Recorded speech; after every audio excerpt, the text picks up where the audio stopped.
क्या होगा अगर दुनिया का सबसे पावरफुल हंटर अपनी असली ताकत दिखाना ही ना चाहे। चैप्टर 148 में सन जिन्नू एक ऐसे मोड़ पे पहुंच जाता है जहां उसका हर एक डिसीजन पूरी दुनिया का फ्यूचर बदल सकता है। लेकिन सबसे शॉकिंग बात यह है कि जिन्नू अभी भी अपनी असली पावर सबसे छुपा रहा है। तो आखिर वो ऐसा कर क्यों रहा है और इस चैप्टर में ऐसा क्या हुआ जो सबको हैरान कर देगा। चलिए देखते हैं। चैप्टर 148 के शुरुआत में हम देखते हैं कि जिन्नू पहुंच गया था उस जगह पर जहां सारे दुनिया के आए हुए हंटर्स पहुंचे हुए थे उस मीटिंग के लिए। जिन्नू बैठ जाता है, तब एक प्रोफेसर अंदर आते हैं जो अपने आप को मिस्टर बेल्जर कहते हैं और वो बताते हैं इस दुनिया पर आए हुए कुछ मुसीबतों के बारे में। वो ये बताते हैं कि इस दुनिया के कुछ देशों के ऊपर यानी आसमानों पर माना इंटेंस जमा होने लगे हैं और ये माना सबसे ज़्यादा इंटेंस है साउथ कोरिया के ऊपर। और साउथ कोरिया का नाम सुनते ही पूरे हंटर्स जो आए हुए थे सारे जिन्नू की तरफ देखने लगते हैं। ये चीज़ को देख के मिस्टर बेल्जर सबको रोकते हैं ये कह के कि इसमें जिन्नू की तरफ देखने का क्या बात है। और उधर हमारा जिन्नू ये सोच रहा था कि इस गेटो के साथ मोनार्को का क्या कोई संबंध है या नहीं।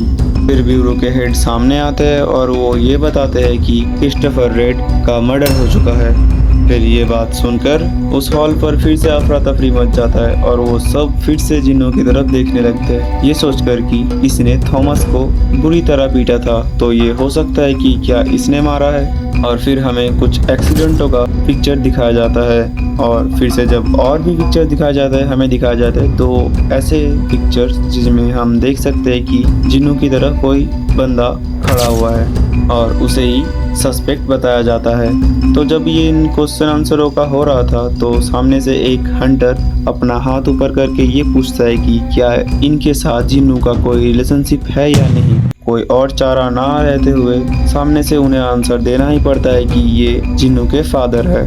अचानक से जिन्नू के सर में कुछ मेमोरी आने लगते हैं और जब वो इनके बारे में ग्रीड से पूछता है तो ग्रीड उन्हें ये बताते हैं कि हाँ वो जिन्नू के फादर ही है क्योंकि ग्रीड के साथ ही उनका फाइट हुआ था और ग्रीड को यानी स्वांगडो को उसने बुरी तरह पीटा था।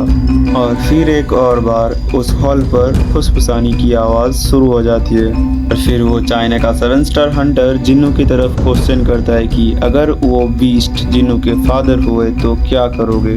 और हमारा जिन्नू आंसर में देता है कि एक हंटर को जो करना चाहिए वो करना पड़ेगा यानी उसे मारना पड़ेगा और अगर वो उसके फादर हुए और कोई बीस्ट ना हुए तो वो पूरी दुनिया के साथ लड़ जाएगा उसकी फैमिली को बचाने के लिए। और फिर हमें दिखाया जाता है कि ये मीटिंग ओवर हो चुका है और मिस्टर वो के साथ जिन्नू खड़ा हुआ है। मिस्टर वो तो उन्हें कह रहे थे कि तुम कुछ ज़्यादा ही सीरियस हो गए थे उधर।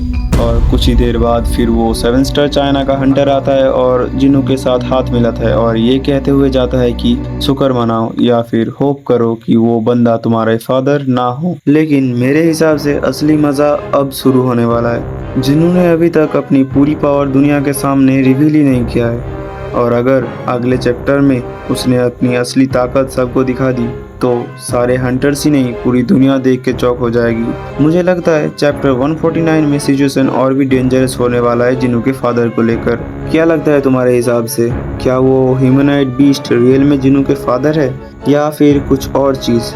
कमेंट में ज़रूर बताना। अब और एक सवाल है तुम्हारे लिए, अगर तुम जिन्नू के जगह होते तो आप लोग करते क्या? अपनी फैमिली को पूरा करने की कोशिश या फिर दुनिया को बचाने की कोशिश? कमेंट करके अपना ओपिनियन ज़रूर बताना।